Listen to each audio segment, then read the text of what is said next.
Turn your radio up, everybody around. Yeah, we'll tap you right into that bang your head sound. Bring it off, no need for aggravation.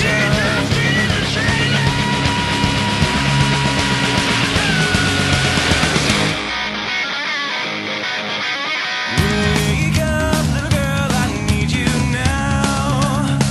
I'm looking for a one-on-one relationship.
Turn your radio up, everybody around. Yeah, we'll tap you right into that bang your head sound.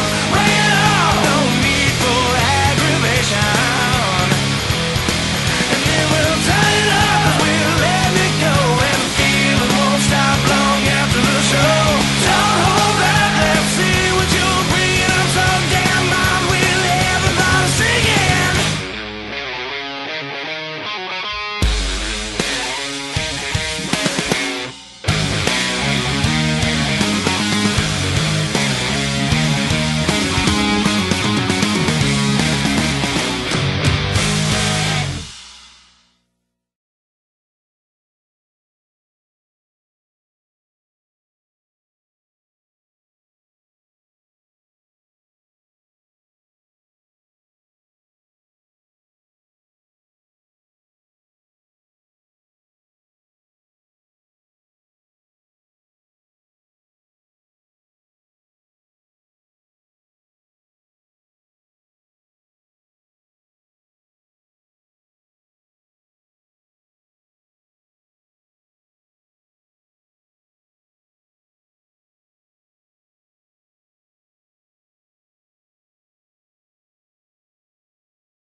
And there go June.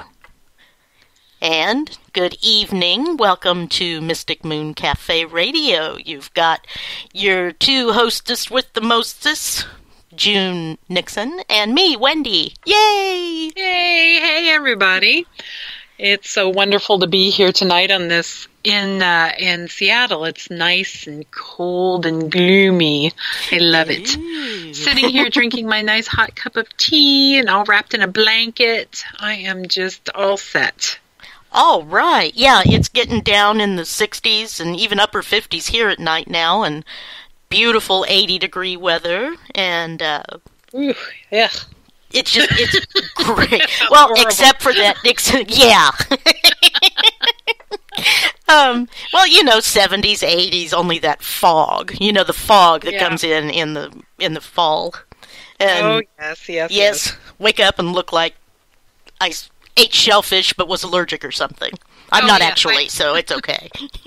I understand. Yeah, I understand. We today actually we had the sunshine today for a while. I wasn't sure what the temperature was because I was working all day and didn't even get a chance to go outside. But the sunshine. But we've had a lot of rain lately. A lot. I'm talking pouring down rain. I'm talking just nice little drizzly rain. It just gets on everything. It's just not the most pleasant, but yeah, fall is definitely here. Yes, it is. See the leaves start to change, and it's my favorite time of year. I just love it. Me too. Although I know a lot of people love the fall for the pumpkin spice thingamajiggers. The pumpkin spice latte. Yeah, I'm not a fan, actually. I have to say, I think I'm one of the weird people, especially in Seattle. Seattle, it's a really big thing. Starbucks, of course, originated in Seattle, and everybody always talks about the pumpkin spice latte, and I feel, a little left out because I'm just like, it's not really my favorite thing, so. Yeah, the pumpkin stuff has never been my favorite. I don't mind pumpkin bread, but that's kind of where I draw the line. Yeah. I think everything is like they're trying to do everything pumpkin spice now. It's like I keep seeing everything pumpkin spice. It's like, oh my God, really? Yeah, really? I'm seeing pumpkin spice spam. It's like I think they've gone too far. Ew! Oh my God. Yeah. Yeah, that might be just a little beyond my limit. Just a teeny bit. But just a wee bit, yes. Yes. Other than that, I've had a few investigations here and there. We actually were in Centralia.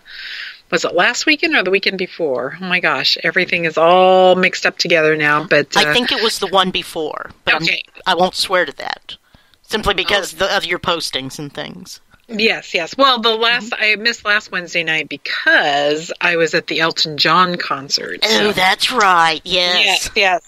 And you then, poor thing, before you. that, yes, it was so much fun.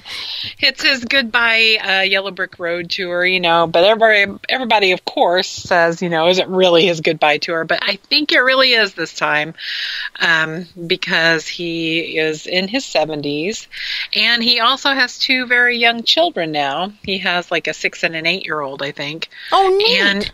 And he wants to spend the rest of his life with his kids now, so awesome. That's his whole, goal. He doesn't want to tour anymore and all this stuff. So it was, he even had some tears. But one thing that was really cool is his band that he had on there were probably all in their 70s. And the drummer had to every bit have been, 79, 80 years old. And it was really amazing. They were rocking out. I was like, wow, these guys are awesome. Hope we can be that energetic and still going strong. Know, exactly. I'm just, hoping, I still have my memory, something. Remember how to, you have some now. That's nice. I seem to have misplaced mine. Just a little bit. But no, it was an awesome concert. Ross and I, we just really, really enjoyed it. It was a little, sad and emotional when he was playing some of the old kind of home movies of him when he was young and all this stuff. So it's like, oh, where does the time go, Right. start thinking about that more and more, of all the, happy times, you've had in the past. And, sometimes some of those times are gone. And, lots more in the future, hopefully. But, you just think about it. It's like, where is the freaking time gone? I can't believe I'm this old now. Right? Where did it go? I don't know. I say, how did that happen? But anyway, and then before that, we did an investigation at the Old Fox Theater in Centralia, Washington. The theater had been almost completely gutted out, and a lot of the claims have been shadow people and voices and, kind of things like that, people hearing their name being called, or this one man who's been the caretaker there for a long time, said that a vacuum cleaner, or was it a vacuum cleaner or a bucket? Something rose up and was thrown at him down the steps because of something he said made them mad. So, oh goodness, yes, lots of claims like that. So, but we didn't really have a lot of things, but one of the things that happened were we were down on the floor, and the floor has been completely gutted and removed. It was just dirt. So they were totally redoing everything in the theater. It's a huge community project. They've raised about $3 million for it. And wow. Yeah, this is amazing. Such a small community has raised that much, and then, gotten outside people to contribute. But it's really going to be amazing. The plans for it, I got to see the plans, are incredible. So I can't wait to see it when it's done. But we were on the floor kind of doing an EVP session, and we started hearing sounds like they were circling us. Ooh. And it just got to the point where all of a sudden, I looked up in the balcony, and I swear I thought I saw one of our guys starting, to walk across the balcony, and I called out to him, and it wasn't him. And I just kept hearing the sounds it really sounded like something was trying to surround us. And then one of the other ladies thought she saw a shadow on the stage, walking, and then Sandy thought that she had the back of her shirt pulled on, like somebody was just like pulling on her shirt, like saying, "Hey, I'm here." So it was really wild. And finally, I had to say, "Okay, guys, let's just go out into the lobby and kind of regroup a little," because we were starting to get a little overwhelmed, I guess you'd say. Mm-hmm. And so we went out there for a little bit and had to take some deep breaths and the light and just kind of relax a little bit. And now, Kristen says that you sang some opera and it was beautiful. Would you care to do a rendition? Oh, a rendition. A little aria? Well, see, that was one of the trigger objects we kind of used. We were hoping that, with me singing, either someone would throw things and say, "Get off the stage," or maybe they would try to sing with me, or, we would have some sort of reactions. They put little kind of movement sensors around me, so if anything got close to me, the lights would go off. They had thermal imaging cameras set up around me, so if they saw any cool spots, they would see, or something, that was close. It was really cool. We did a lot of really cool experiments there. So yes, it was awesome. Neat. Very neat. So. Yes. Well, the excitement. Oh, and Jake is not with us tonight because it was his birthday, and he is traveling all over the place celebrating.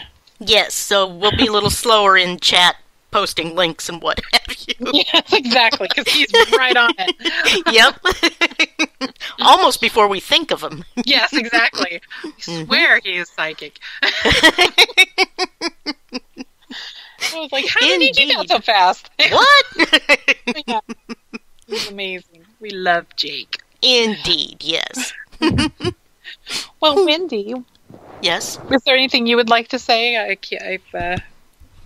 How has your week been? How are you doing? I'm just here, Well, it's a good working thing. a lot on these shows, but it Better seems than to the have become alternative, yes. Exactly. Yes, definitely. Where we are not here anymore, so. Making our marks while we are here. There we go. Yes, exactly. Mm-hmm. Exactly. But, would we like to read about our first guest? Absolutely.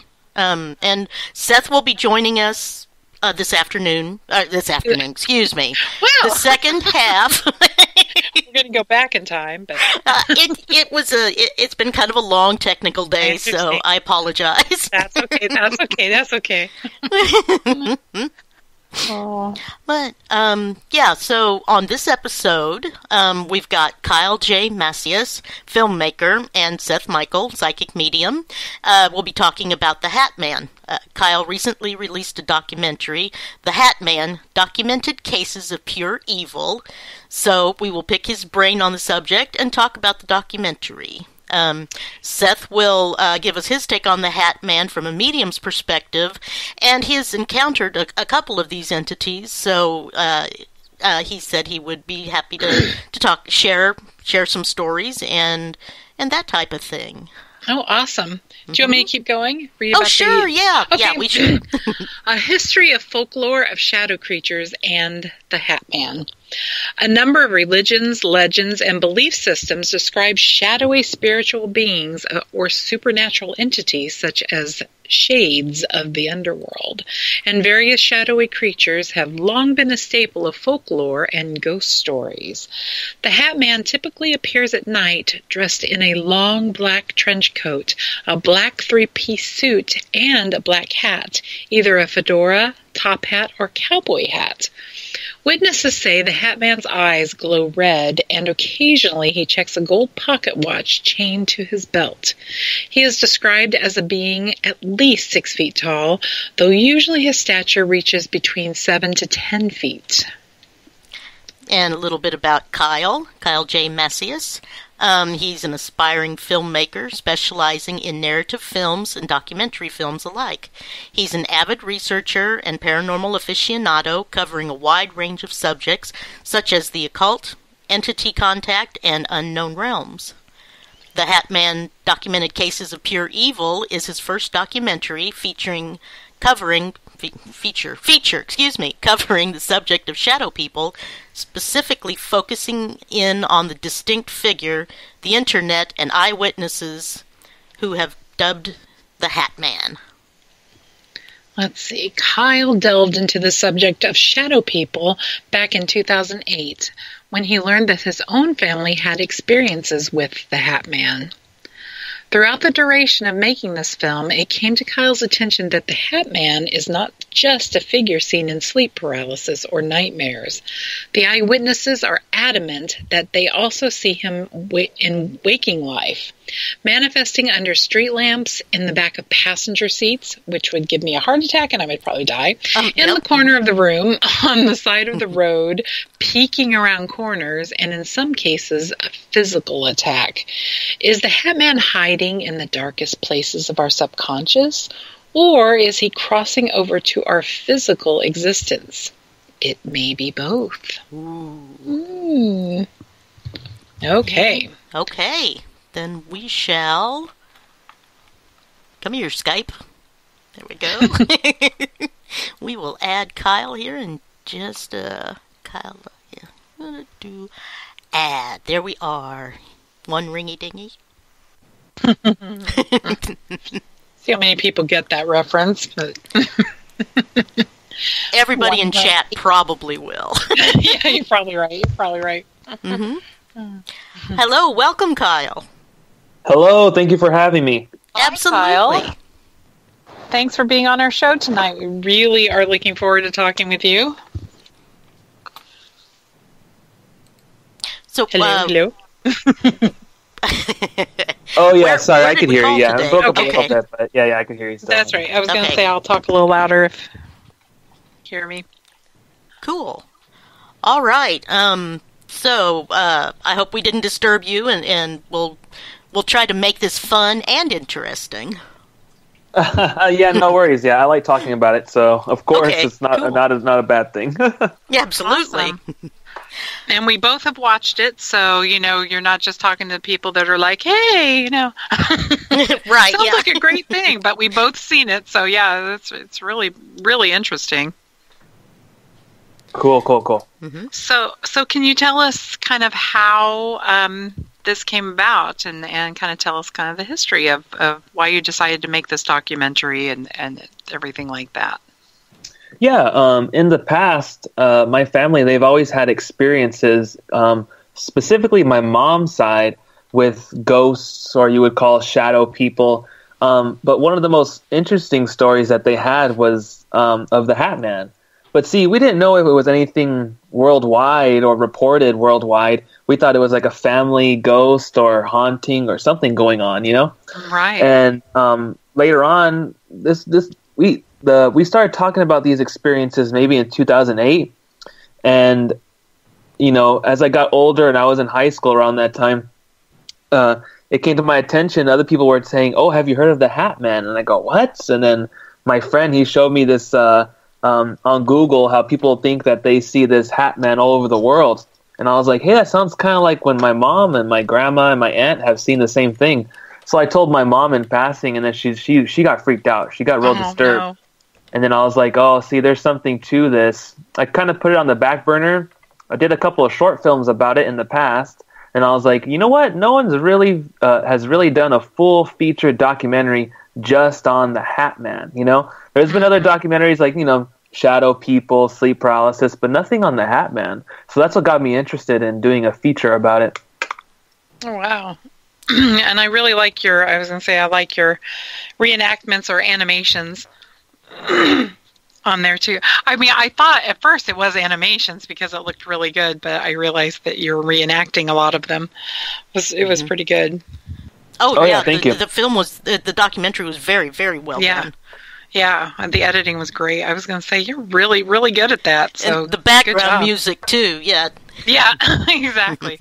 The background music was very creepy. Yes. Yeah, I wanted to give the vibe that, the eyewitnesses kind of get when they're seeing the Hat Man, So it's not just a guy in the corner. Usually it's accompanied by a dark feeling, Right. So I tried to do that in the film. And you did. You succeeded quite well. Mm-hmm. So, oh, go ahead, Wendy. No, please go ahead. I was looking at my notes. Okay, I was just going to say, I noticed that a lot, a few of the people that you interviewed, could swear that this was the devil, doing that. But, what are your personal, feelings, who or what the Hat Man is? I guess if you want to talk about it, maybe in a non-biased form kind of way, it seems to be a interdimensional dark entity that likes to feed off of people's fear, if you want to go that way. My own personal belief on it, which is kind of, I have theories that I put together. I have like a little book of all the basically I have a whole bunch of hard drives with all the interviews, and then I'm developing a kind of like a little sketchbook and book of all the stories, but just for paranormal research purposes, right? And I've been writing down some of the theories, and one of the theories that was kind of disturbing that I came across was that it's a form of an anti-Holy Spirit, if that makes sense. So if you're Christian or Catholic, you believe in the Holy Spirit, which is like the third part of the Trinity. Mm-hmm. If you were to invert that invert that to something more dark, more occultish, the Hat Man seems to be almost like the anti-Holy Spirit, because if you do the research just on the Hat Man alone, it's kind of interesting because, first of all, it's interdimensional, and you can go on the other side if you believe in the Holy Spirit or God. God's also interdimensional. Mm-hmm. The Hat Man, if you research the Hat Man, it's almost as if it's the beginning of all wisdom into other subjects, such as there's a lot of connections to aliens, UFOs, even dark wisdom of dimensions and the occult. And if you go to the light side of if you believe in, like I said before, the Holy Spirit or God, God also is the beginning of all wisdom. And so it's almost like it's an inversion of that kind of stuff. And also in people's stories, a lot of people say that the Hat Man tells them personally. He tells them saying, "I'm a demon, and I am." He'll say, "I am Satan's right hand man." That he'll say that a lot. So whether you believe the devil exists or not, it's just kind of weird that people are reporting that this thing's saying that, you know. Right. So that's one of the theories, that it's kind of an inversion of something that you would call light or good. But I more lean toward it's an interdimensional evil entity. Okay. I looked into jinns a little bit after Rosemary had done her spiel on in the interviews and throughout the documentary, and it seems like they could be either light or dark, evil or good. Care to expound upon that a little more? Yeah, I did some research on the jinn as well, and a lot of Islamic beliefs, they do believe that. They do believe that there are good jinn and bad jinn. But in my research, if you were to actually bind a jinn to an object, or you were trying to make a contract with a jinn, I personally never came across anything where I was making a contract with something good. It was always kind of. I was wondering. It was always more kind of dark, and I've never done any contracts like that, but I have researched how people do that, and I never came across anything where I made a contract with a good jinn and it helped me get a job, and it helped me well, you know what, there might be a couple stories where maybe they get jobs, but maybe it's for a dark, sinister plan, I don't know. Maybe you're right. Yeah, they had to give up their soul for it, so there you were. yeah. But no, I think there is a happy. connection with the jinn, though. Certainly. Makes me wonder. Yeah, my heart broke a little bit, I have to say, when seeing Rosemary on there. She was just such a wonderful person, and I guess this was her very last documentary, the very last thing that she did, or I'm not sure actually, because she gets interviewed a lot, but right. You're right. Yeah, I'm not sure. She was an awesome person, and it was nice seeing her on there. So, I was hoping she would see the film, but it was very sad when I heard the news too. I was like, oh man, But she really did help mentor me throughout the process, and I had questions, and there were weird things happening while making the film, and she was answering the questions for me. So she was an excellent resource. So what kind of things happened? A lot of you would call paranormal activity and synchronistic happenings, I guess you would call them. Do you guys know what synchronicities are?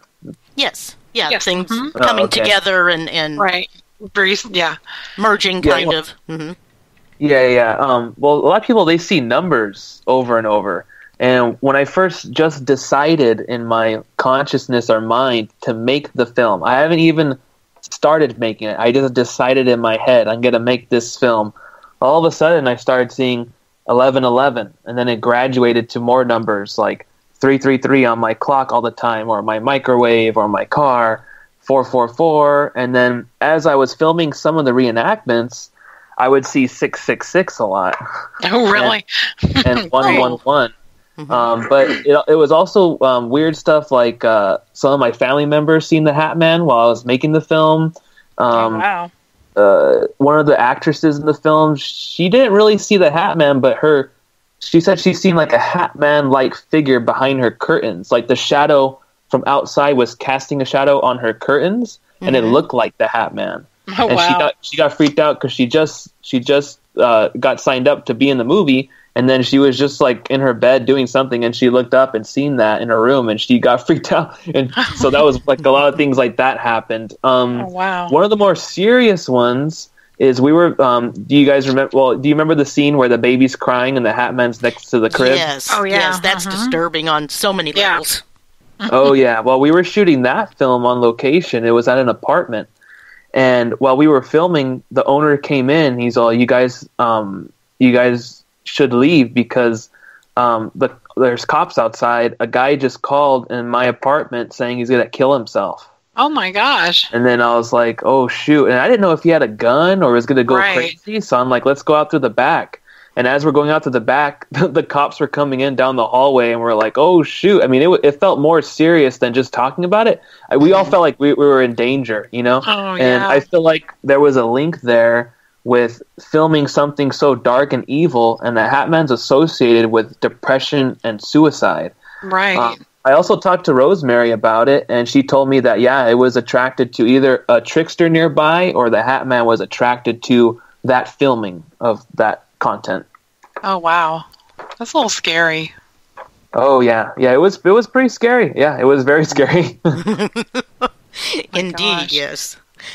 Now, what has the woman with the baby, has the Hat Man reappeared to her like that again, or has it been banished, or do you know? Let me think for a sec. Yeah, she would see the Hat Man almost like a lot. She wouldn't just see him like once or twice. She's seen him throughout her whole life. And I think I keep in contact with everybody still through Facebook and email. And I think she's felt his presence, but she hasn't seen him again. Oh, that's good. She has been doing some like blessing her house, and she's a Christian, so she's been seeking her faith more. I'm not trying to like shove faith down anyone's throat. I'm just saying her experience, you know, and that seems to be helping her. But she has had experiences where like she still sees shadow people, lights go on and off, but the Hat Man has definitely died down from that house and location. That's good. And no, it doesn't seem like you're advocating the faith. You're just saying what empowered her own empowerment tool there through religion. Right. Yeah. Yeah. That's good. And what do you think, I mean, you hear about shadow people, so what do you think the difference is between shadow people and the Hat Man? I mean, why isn't he just one of the many shadow people that people see? And I mean, what makes him stand off, I guess you say, from shadow people? And see. Yeah. So when I first delved into the research, and obviously through books, and then it graduated to actually interviewing people face to face, I was like, you know what? There's something to this entity that's different from the shadow people, because shadow people, usually they're kind of seen through passing. Like you so happen to look over, they're passing by the hallway, or it's in your room and you're like, what is that? Is that a person? And you turn on the light, they're gone. But with the Hat Man, it's almost as if, you know, he wants you to know he's there. And like he has more of an intimidation vibe to him.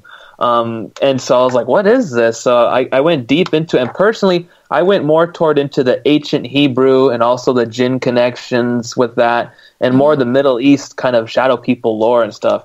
And what I came across is that there's actually, if you were to talk about it in Christianity type terms and old Hebrew terms, it's actually kind of like shadow people would be more classified in the demon hybrid type entity. The Hat Man would be more of a fallen angel type thing. And some people think they're both the same, but they're actually not. If you were to go into those ancient texts, demons are actually hybrid beings that were created by what they called the Nephilim and like the giants. And when the flood came, or apparently it like they became disembodied spirits. So it kind of goes deeper into that, but that's like what a demon is. It's a disembodied spirit of an inhuman hybrid when these entities came down from like heaven, you would say. They like interbred with human beings. I don't know if you guys ever heard of that before. Right. Yeah. And then the Hat Man would be more in the classification of a fallen angel, where he's more high ranking and is more a good guy turned bad, and more falls under the fallen angel category of the seraphim, where they're actually more reptilian in appearance if you were to actually see their true form. Very interesting. Yeah, I saw the reference back to the Titans and things like that in some of the. It looked like etchings in rock of the Nephilim and the jinn and genie, whichever one you want to go with, but definitely not your Robin Williams variety of genie. No. Yeah. Or Will Smith, I guess you'd say now. Yeah, I think people would rather see Robin Williams or Will Smith in their bedroom than the Hat Man. Yeah, definitely. Exactly. But yeah, I just want to go into like more simple, like the difference is it's clearly the hat. That's what throws off people the most. Is so if you see a shadow person, it kind of looks like someone, like a shadow in your room. But when it's the Hat Man enters your room, he usually looks more solid. People usually think like, oh shoot, someone just broke in my house, what the hell? And then they figure out that this thing either attacks them or gives a horrible vibe that it's going to hurt them, or they feel that it's something inhuman. And the reason I said that it's more connected toward a reptilian type look is because when he reveals his face, he has a huge ear-to-ear grin, sharp teeth, and reptilian eyes, and like a white face. Oh, brother. Oh boy. That would not be great. Still has the hat on, so it's kind of like, yep, it's still me. You know, that's kind of like, I like the sport that way. And he obviously is trying to instill as much fear as possible, and he feeds off of that, correct? Exactly. Well, that's what I kind of wonder too. You know, I've heard so many stories of, you know, the Hat Man just kind of showing himself to people and not really doing anything. It's like he's, you know, coming around a corner in the room, or he's walking up a staircase and looking in at people, or he's hiding in the corner and kind of staring someone down, even though they can't, you know, some of them can't see his eyes. And I was just like, well, you know, what is his whole sole purpose of doing that? Is it just, you know, like you said, just to scare people? But, you know, if you can see about feeding off fear, that's one of the things that would just, I don't know, you know, I'm a paranormal investigator, so there isn't really a lot of things that would upset me or get me riled. But if I kind of woke up and saw, you know, a man in a trench coat and a fedora standing a little bit, you know, by my bed, I would probably, you know, be a little scared because it would, and I could see him feeding off the fear, you know, with that. So yeah, but I was wondering like what his main objective was for that. You know, just to be seen. Yeah, it seems that it depends on what his agenda is. And you guys are probably familiar with this because, like you said, you're a paranormal investigator. Is that if you research more into demonology, usually demons don't, this is going to sound kind of counterintuitive, but usually they don't want to scare people. They kind of try to stay as invisible as possible. Usually, like if they're trying to get one person's attention or a couple people's attention, they'll move things around, but they'll stay invisible to everyone else in the house.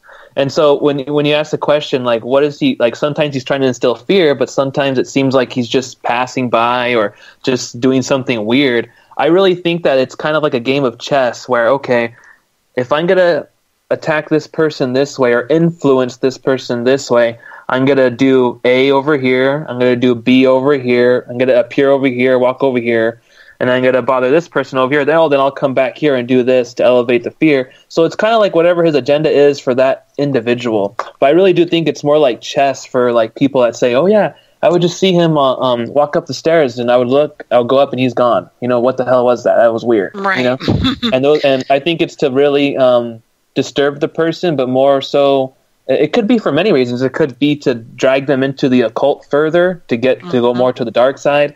It could be just to. It could be that he's bothering someone else, and you so happen to be in the same area. I have stories like that too. Those ones are weird. Well, let's hear them. Come on now. Oh, okay. Yeah, there was one where a woman contacted me, and she said that her husband suffered from sleep paralysis, right? So she would hear him struggling, and so she knew what it was after a while, and because he would tell her. So she would kind of nudge him a little bit, and he would kind of wake up out of it, and he would be not paralyzed anymore. But he would tell her, like, he's all, yeah, there would be like a hat guy in my room, like a man in a hat. And she's like, what the heck? And one night, she heard her husband again, and he was all like fussing around trying to move. And she's like, oh, I guess he's having the sleep paralysis again. So she kind of she turned over to nudge him, and he's in sleep paralysis, but she sees the Hat Man in the corner looking at him in the sleep paralysis. Wow. And she said she freaked out. And I think she nudged him, and they both woke up, and he was gone. Oh, yeah, that would be scary. Especially Yes, it him would. telling her, especially him telling her that those are the things that he's seeing. She's thinking, oh, he's imagining that. And then all of a sudden she sees it with her own eyes. Oh, yeah. That would be wild. I can't help but think that more and more of these are coming to light after the Netflix The Haunting of Hill House, with the Nell's sleep paralysis and Luke's the Hat Man that was always kind of behind him or coming after him.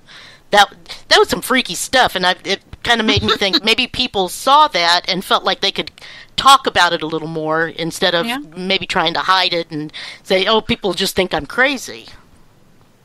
Yeah, I've actually seen those episodes, and it's clear that the filmmakers, they probably heard of this Hat Man sleep paralysis phenomena, and they wanted to incorporate it into the story. But that one episode where that little boy sees basically the Hat Man, I think they call him the tall man in the story. That is the Hat Man. I mean, that's like probably spot on. Even how he has to grab the hat and put it on. Yep. That's him. Poor little kid hiding under the bed, or when he was in that dumbwaiter and it went down. Yep, that was good. Well, when the Hat Man in that story bends over while the kid's under the bed and he looks at him, I mean, there's real stories like that where he's so tall he has to bend over to fit in the room. So, yeah. Interesting. That's interesting. Those are the really scary ones when he's really tall.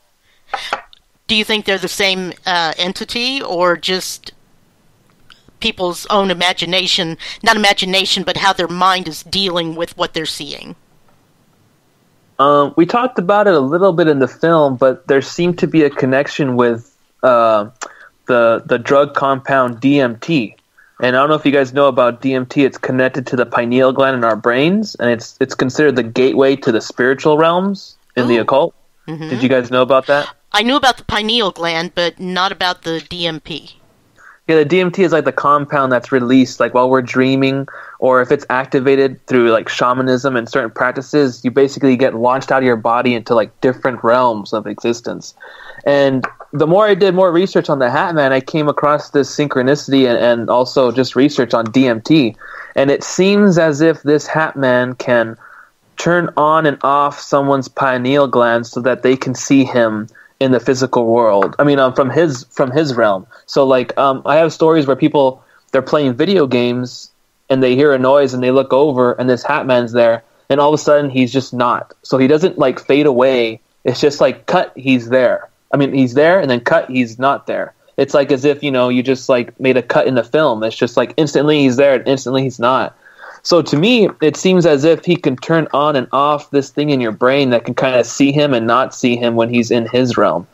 Oh man, I was leading up to something. What was your question again? You asked the first place?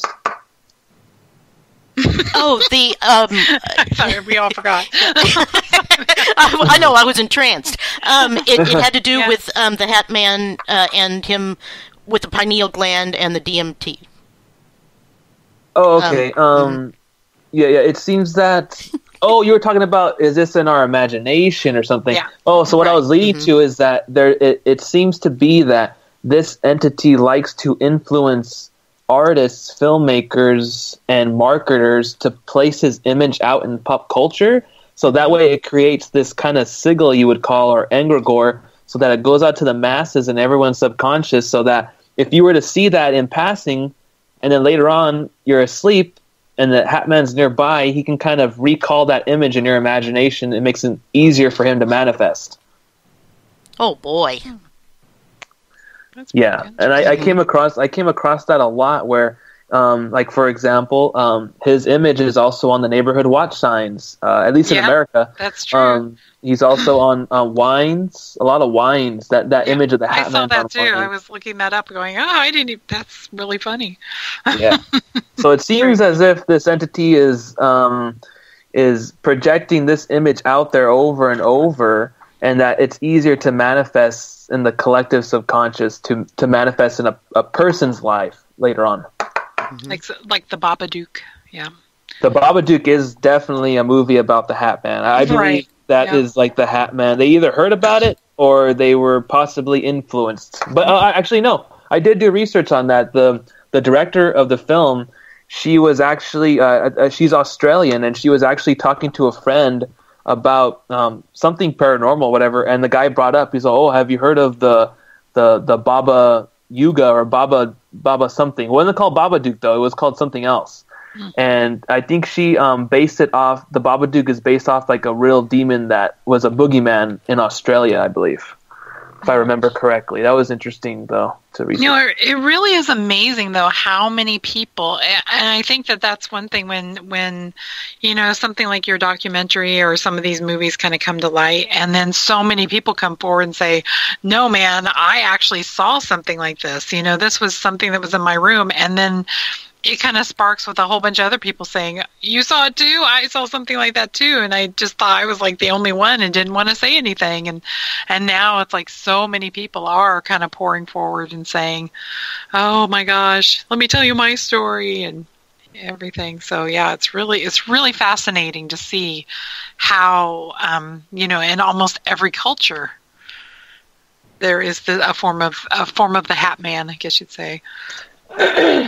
It's really fascinating. But one of the things, too, I thought was really interesting was during the Mothman sightings and prophecies that a lot of people, not just did they see a man that looked like a moth with red glowing eyes, but they also saw a man with a hat. It was kind of like a shadow person with red glowing eyes, and it looked like he was wearing a trench coat. And he was the one that was telling them kind of these predictions and all sorts of things. And they think that, you know, he might be one and the same. It could be an alien. But I thought that was really fascinating, too. And I remembered, you know, reading a lot of the testimonies from people who saw the Mothman, also saw this, I think Ingrid Cole or whatever his name was. Cold.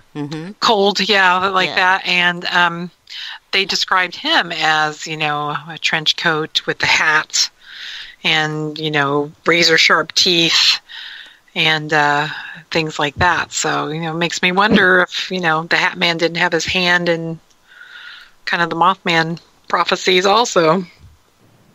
Well, what's really interesting, I'm sorry, go ahead. No, go ahead. I was just saying it was really fascinating. Oh, yeah. What was interesting while doing the research is that some of the eyewitnesses said that this Hat Man was in control of opening and closing portals, or was the gatekeeper of these portals.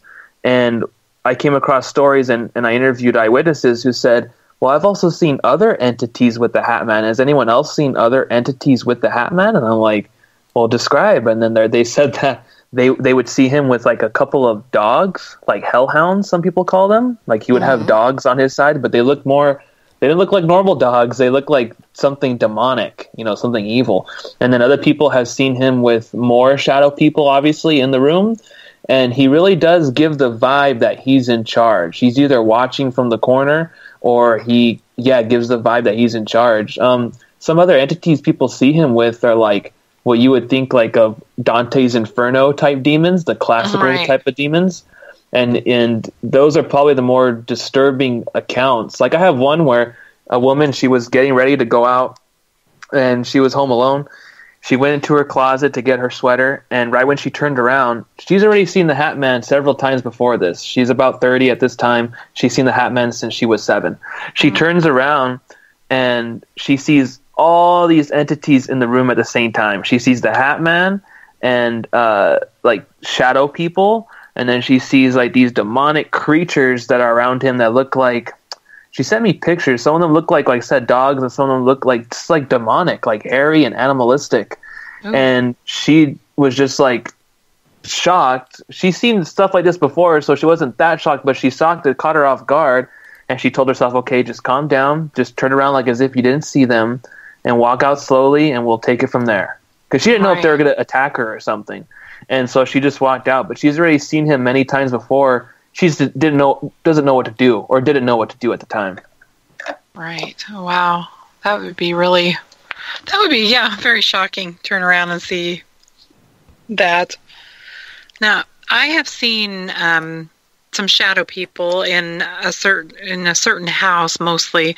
Also, in the Walker Ames house in Port Gamble, Washington. It's a really amazing old Victorian house, and I never really felt that it was anything evil.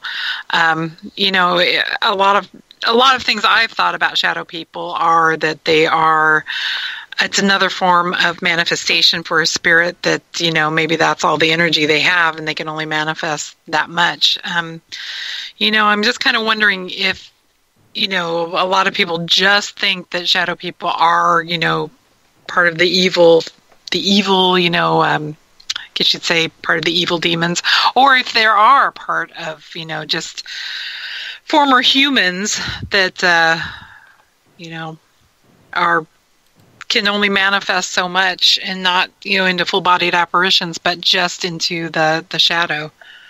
So I was just kind of wondering what you thought about that. Yeah, me personally, I think it's a possibility what you're saying, but I think if you're feeling that a shadow person feels like a woman or a man, I think it might be a person astral projecting in your house, or a person astral projecting into that place that you're investigating. Because a lot of people, they don't, they forget about like ghosts and demons. They live in that realm, but they forget that people also astral project in that realm. I totally believe in that. And That's so there's also people that kind of do that on the daily, but they're not really like explorers of that realm. They're more like witches and warlocks that are kind of doing their own thing. That's interesting. I never would have thought of that concept. That is something to think about. Yeah. Yeah, because some people, they astral project, and maybe they're not like warlocks or witches or anything, right? And I'm talking about the hardcore people, Santeria, they kill chickens and stuff. I'm not talking about the Wiccan that you're friends with, you know what I mean? I'm talking about dark people. But usually people that are kind of like New Agers, or they're just interested in astral projection, they buy the books, they practice it. I have stories like that too, where they astral project and the Hat Man's in the room, like waiting for them to astral project. And those are like the really scary stories of where it's like, or sometimes it's involuntary, where the person wakes up and they're being dragged from their bed, like dragged toward the base of the bed, and the foot of the bed. And so they look, and this one story was terrifying. She heard snakes all around the bed, like like that, like rattlesnakes type thing, and like the hissing. Oh my gosh. She felt her body was like being dragged toward the foot of the bed, and when she looked, she seen this huge red portal, and it was making like a loud like sound, like wind sound, and she seen this Hat Man next to the portal smiling and like pale, like a zombie, like his skin looked dead, and she started screaming, "God, please help me, please no," because she felt like if she went through that portal, she was not coming back. And she said she felt something hook her shoulder and yanked her back into her body, and she kind of like got like went back into her body, and that's when she realized she was out of body. So those are the real scary stories that kind of like, oh shoot, it's not just limited toward this realm or your bedroom. It's also a different realm that you don't want to go into. Interesting. Like it's dragging the soul to hell or that wherever. Would suck. Yeah. Mm-hmm. Soul suck. Is that what you said? Yeah. Soul sucking. Oh my God. Too funny. Wow. Well, what other paranormal entities have you encountered in your travels? I'm not much, because I don't think I'm sensitive, but I'm not really like psychic. Because I think more people that are psychic, they can see. Like usually when I interview people long enough, they usually say that they're more psychic, the ones that see the Hat Man. And I'm more sensitive, and so I haven't really seen that much. But I have seen an entity that was kind of see-through, like think of a shadow person, but it wasn't shadow. It was see-through, as if it was made out of see-through jelly or like wave, like when you see a heat wave. It kind of looked like a person like that in the hall, like in the doorway, and it freaked the hell out of me. I mean, my fear level went from 1 to 10 instantly, and I was like praying, like, God, tell this thing to go away. 'Cause it was just, I don't know why, it was just disturbing. It was scary. It was crazy. Did you see features, or was it just like on Predator, where you just kind of see the shimmer? Yeah, the shimmer of the person. Yeah, if you can think of, like, if someone were to go to a Halloween store and they buy a full body stocking black, but it's a see-through man, kind of like Predator, or kind of like the coat in Harry Potter, the invisible coat, Mm-hmm. like that. But it was a person, and even when I noticed it, I squinted my eyes, like, am I seeing something there? What is that? And then it leaned forward a little bit, like, oh, he could see me, and that's when I freaked out. Oh, yeah. Wow. I can't blame you. And when I talked to Rosemary Ellen Guiley about it, she said, yeah, that's another form that the jinn and shadow people take, is that waveform, see-through form. So it's to stay stealth. Wow. Yeah, that would be a little shocking. Completely. I would enjoy seeing that, though, on a investigation, but, not in my room. I know. I also, actually, you guys just reminded me, I did wake up one time, and obviously I'm laying down, and it looked like this blob of, like, if you can think of, like, a jellyfish or spider that was above my bed, and as I woke up and I turned over and looked at my ceiling and seen it, I was just turning over to lean on my left side instead of my right side. And I had my eyes open just a little bit, and I seen this thing, and I opened up my eyes like, whoa, what is that?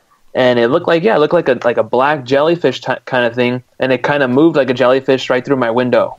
Oh, wow. Like an interdimensional type thing. And I was like, did I just see that? And I was like, what was that? And then my sister seen it 2 weeks later in her bedroom. The same thing. Interesting. It makes you wonder what it was. Definitely. Yeah, I thought that one was weird, but what was weird about her experience is that she woke up and it was in front of her closet, like floating there. Oh, and wow. she screamed real loud because she's seeing something weird in her room, and we all didn't hear it. And my house is kind of smaller, so it was kind of odd. And I remembered with Lorraine Warren, she said that in demonic cases, they can actually block sound so that the rest of the family doesn't hear sound from that room. So I was like, it might be something a little darker if that happened, But I don't know. Wow. That was a weird one. That's strange. That story, and I don't know if you've heard of the Belair House in Belair, Ohio. Bel Air. Mm-hmm. It sounds familiar. Belair. Belair. Yeah. But that's exactly what happened to Ross and David Weatherly and the other Dave. Spinks? Dave Spinks, thank you. Mm-hmm. The other Dave. Sure. And they were in the house, and then all of a sudden it's like they were yelling. And, I mean, the house isn't that big. We stayed a couple days there not too long ago. And the house is not really that big, but they were yelling, and nobody on the other floors heard them. And then they had crazy stuff happen. And, it just makes me think of that. It's like, I think there might be something to that, because there's no way that if you're yelling on the second floor that nobody in the, right underneath you is going to, not hear it. So it's really fascinating, especially when, like, a lot of crazy, stuff happened that night. So. Wow. Yeah, I believe it. Yeah, it's just like, wow, that's pretty cool. I mean, cool in my perspective, but not cool, when people are terrified. Yeah. I want to clarify, so I don't sound like I'm, dead inside. I'd much rather have it a secondhand storytelling than personal experience. Yeah. Yes. That's what I say. That's why I say a lot of times I have to watch myself, because I'm not a major believer in demons per se. I kind of think that there are some other type of entities, but I'm one of these people that I'll say I'm not really much of a believer, but I don't want to be proven wrong. Exactly. I don't want no reason to provoke. Yeah, exactly.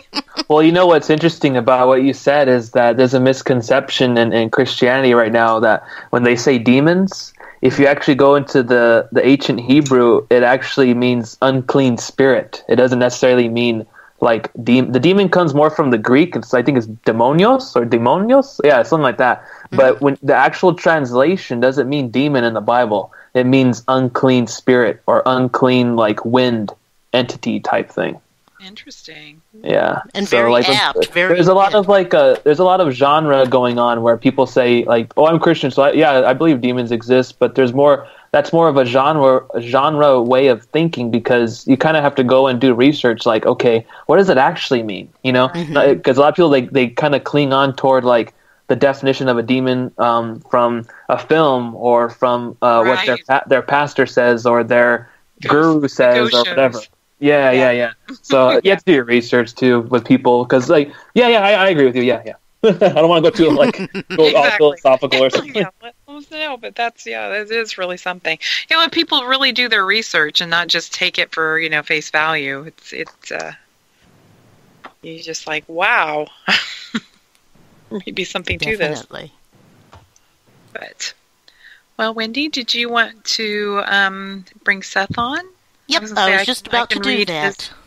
I can read something a little bit about Seth too. And go down here and keep going down a little further. Sorry, my computer decided to freeze. Come on, little computer. Okay, so now we're going to bring on Seth Michael, and he's had his own Hatman experiences. Hi there. So you're both on there. So let me read a little something about you, Seth. Our good friend Seth Michael is a natural-born psychic medium with over 28 years of experience giving formal readings. In addition to his work doing private and larger group readings, he co-founded a paranormal team called White Light Paranormal Insight, where he is a medium and the director of Spiritual Resolves. Yes. Seth also co-hosted a web radio show called Into the Light with Seth Michael and Teresa. Is it Cleve? Yes. Okay, yes. I wanted to make sure I'm not saying Cleve or something, on talk radio, yes, and is an instructor for Awaken Yourself Psychic Medium workshops. Seth Michael's passion and intent is to assist others in reaching their higher self and honing in on their individual strengths. Seth Michael is also the primary focus of the All Around Us documentary currently in production, or actually currently done. Mm-hmm. Currently done, yes. Update your page, Seth. Yeah, I got to update that. Whether the topics are about life issues, spiritual path direction, or connecting with past loved ones or animals, Seth Michael's life mission is to help others bring comfort and hope. And your reading is strictly private and confidential. So, Welcome, Seth. It's great to hear your voice. Oh, it's really great. I would say it's great to hear yours, but I've been hearing yours for quite a while on all of your shows. Oh, that's funny. I'm always hearing your voice. It's awesome. I'm talking. I enjoy. Sleep. And I'm really happy I got to. Uh-oh. Thought it was really well done. Oh, sorry, your sound cut out for a second. What did you say? Oh, sorry about that. I was just saying I saw Kyle's documentary and I thought fun. Thought it was really well done? Yes. Okay. Let me try this. Is this any better? You haven't skipped yet. Can you hear me better now? Yes, I think so. Oh, okay. Okay. Mm-hmm. We're just hearing select words, so we didn't want to fill them in. It's going to be interesting to see what sentences you come up with then. Yeah, exactly. Oh, fill in the blank. That would be more fun. Yeah. This could get fun, yeah. Yeah, but Kyle's documentary was really good. I enjoyed it. We both enjoyed it very much. Mm-hmm. I like how he put in because I've noticed this too, on a media perspective, that, or just doing cases, that a lot of times there is depression or something going on that people are having a hard time already emotionally, and then there's usually a sighting, which is interesting. And then how he put in possibilities of how, like Rosemary Guiley was talking about, some people use religion, or I don't know about if religion's the right word, but spirituality, however they want to, take that. Like for angels or whatever their belief is in. Mm-hmm. So I was thinking back, even before I got into helping people on cases, I was in this apartment, and twice this happened, and only in that apartment, never again, and never before. But there were these little like chicken nugget looking things, but they were hairy, and they were holding me down, and I couldn't move. So it was like sleep. It was sleep paralysis, but there was more to it. Then this thing would come out of the closet, and it looked a lot like the hat man we're talking about. Oh wow! So well, in the lore, the jinn can take on the form of an animal too, can't they, Kyle? Yeah, and it's kind of interesting that he mentioned little creatures around the bed during sleep paralysis, because my mom mentioned the same thing happened in my house. Oh wow! So that's very interesting. And she's also seen the Hat Man as well. Wow! Wow. So what happened then, Seth? Finally, I said the Lord's Prayer, and that's what broke it. It was, I think, my faith. And then I was able to talk, and everything disappeared. Because I had a phone right near my bed, too, my head, and I was going to grab it and call a friend. I don't know what they were going to do. Phone, but it's just having that connection. Yeah. Man, I hate when that happens. Oh my gosh. But it's just having the connection and, trying to contact somebody or probably, Yeah. Mm-hmm. Yeah. But I couldn't. I remember staring at the phone, and everything seemed to be in real time. I even think I saw the clock, ticking away. So it's really a harrowing experience when that happens. And then years later after that, when we were working on a missing person case, I was off 2,000 miles away, and my girlfriend was here at home, and she was researching, and it got kind of dark, and we suspected a murder. And so she was digging. She was kind of looking on people's Facebook pages, trying to see who the major players were and everything like that. All of a sudden, she started to feel something behind her.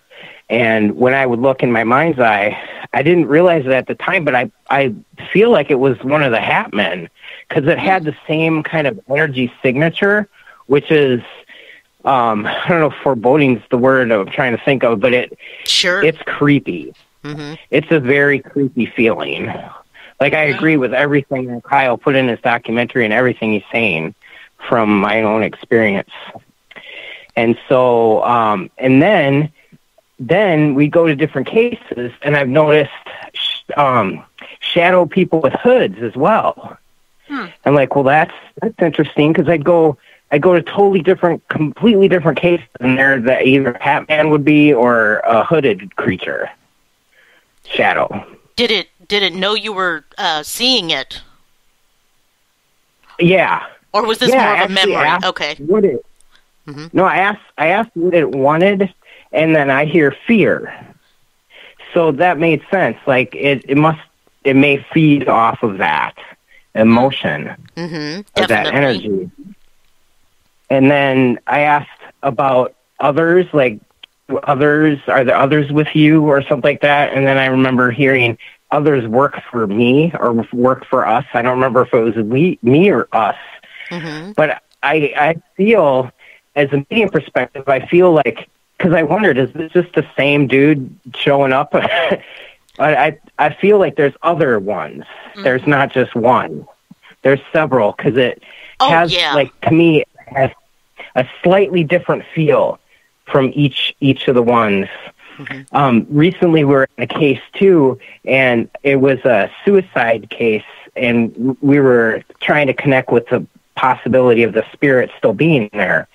And then all of a sudden, I felt something really tall behind me, and I've felt that feeling before, and it feels kind of like a monkey on my back. And then I look, and there's that guy with, I think, that had the hat on, and it was definitely a shadow, the tall one, and it commands presence. It's like you can't ignore it. You know what I mean? You have to pay attention to that feeling. And there was 2 marks on my neck that appeared, that looked like almost like someone had touched me there really hard and left imprints. Mm-hmm. And then it disappeared. So I was wondering if Kyle, if you heard anything like that, like scratch marks or grab marks from anybody. Yeah, well, there's one witness that comes to mind, and he was also in the film. He said after he seen the Hat Man, he would see his pillow ripped, or he had red marks on his body, or like on his side, kind of. But sometimes they weren't. I think one time they were scratches, but one time it looked like symbols, or like what you would think alien abduction symbols would look like on somebody. Oh my gosh! Oh okay. yeah, I forgot about that. Now, how would you guys tie in the black-eyed children? Because I noticed that there was also that too. Thanks, Jude. Yeah, we think so much alike. Yeah. That I'm out of this. I've never seen those, so I'm out of this conversation. Like, I'm not sure about those. Well, one of the depictions is that the black-eyed children, they're kind of they wear, a lot of them have been seen wearing hoodies, and they keep their face covered, and they're kind of in the shadows, and they're really dark, presences and everything. So that's what, I was kind of thinking. I was like, ooh, I wonder if that was a black-eyed child, but maybe a hierarchy. Maybe a Hat Man just deciding to take on a different guise. Yeah, maybe. Well, in the film, I have a story where a woman, she sees the Hat Man and the black-eyed children at the same time. And she's also seen the black-eyed kids preceding a Hat Man encounter, which is really weird. She would see them on the roof of her house. And her son was like, Mom, there's kids on our roof. And she's like, what? So she said, I went outside and looked, and she's all, you could tell too, Kyle. She's all, they weren't kids. So they looked like kids, but they weren't kids. And then other, like when they would see them around the house, like she said she can hear them talking in like another room. Mm-hmm. And there were some stories where she said she's seen them and they had like no eyes or black eyes. Wow. I want to invite them in. That would freak me out. Yeah, don't let them in. Don't let them in. They're not the right one. Yes. David Weatherly has a great book called Black-Eyed Children, and goes into a lot of detail about what a lot of people think they are and everything. It's really fascinating. Very fascinating book. But real quick, and I'll let Seth talk because I don't want to take his time. But no, please. There was a story where, not a story, this happened, me and my parents, we were on our way to like a jet show on the beach, because I live in Los Angeles, right? Mm-hmm. And this was in Long Beach, I believe. No, Huntington Beach. And so we're driving there, and I actually contacted David Weatherly to see if he'd be interviewed for the film with the Black Eyed Kid connection. Oh. And he didn't get back to me for a while, so I was like, oh, maybe it's not going to happen. So as we're driving, I get a text on my Instagram account. So I pull out my phone and I'm like, oh, it says David Weatherly on it. He's contacted me. So I click to open the message. And as I'm clicking to open the message, I hear my mom in the front seat go, oh my gosh, did you see that? Did you see that? And my dad's all, yes, I saw it on the corner of my eye, but I didn't look. I don't know why I didn't look. And she's all, it looked like the Hat Man sitting on the the bench, like a bus bench. Oh, wow. They kind of slowed down, and then my mom said she looked over at him, and this guy, he was reading a book. Look at my voice is kind of going weird. That's odd. She was opening a book, and she said he had like a wide brim hat, and like this time more like a suit, but like a white shirt under. And when he looked up, she said he had a pale, pasty white face, and that's when she screamed. So there's definitely a connection there that David Weatherly was trying to contact me, and then it seemed like a Hat Man, or maybe that guy was placed there purposely to do. I don't know. I just thought that was very. You never know. Wow, that is crazy. Guys, if you hear a little bit of thumping or knocking, it's the dog upstairs. He poor guy, he's itching to death, and he likes to sit right above my room. So we won't think it's anything like the Hat Man trying to knock Exactly. Yeah. With you. Okay. They'd let me know if that was what was happening. Yeah, they probably would. Mm-hmm. Oh, speaking of that, what about animals? and their connection, with paranormal things like that. What have you heard of any animal, reactions to the Hat Man or anything? Yeah. If I remember back to some cases, the animals, I think it was a dog or dogs that got agitated.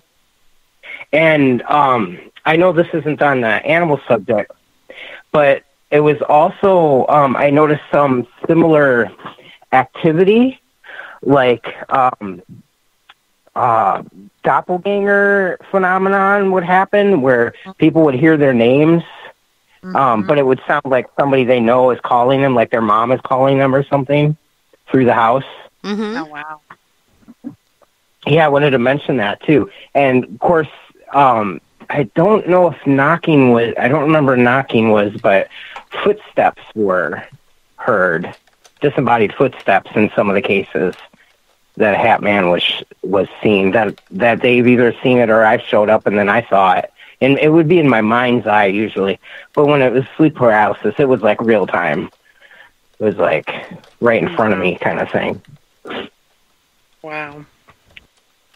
Sounds like all the How about you, Kyle?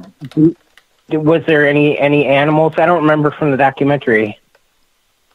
Actually, yeah. What was weird though, while I was interviewing one of the eyewitnesses, and you can hear it kind of in the documentary, but not really, is when she was bringing up that the Hat Man's the devil, and she was saying, "I think he's evil." The dogs in her bedroom she locked them up in the room so they wouldn't interfere. They would start barking.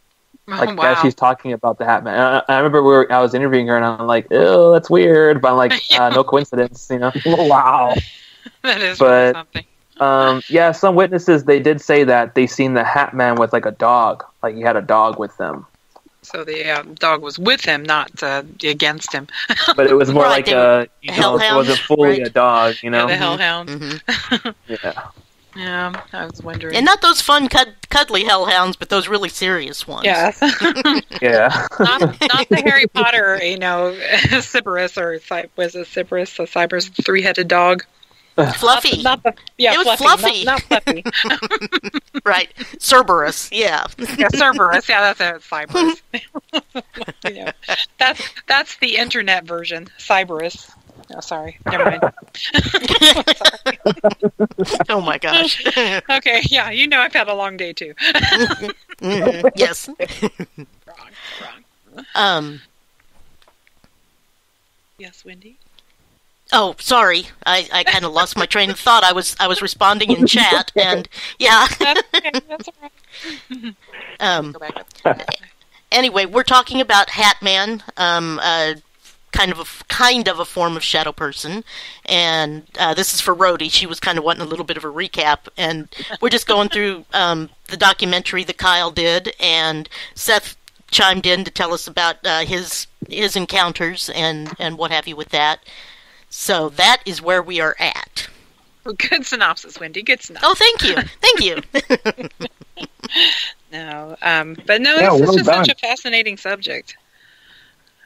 It really is. You were talking about regular shadow people too, and I had something happen with that.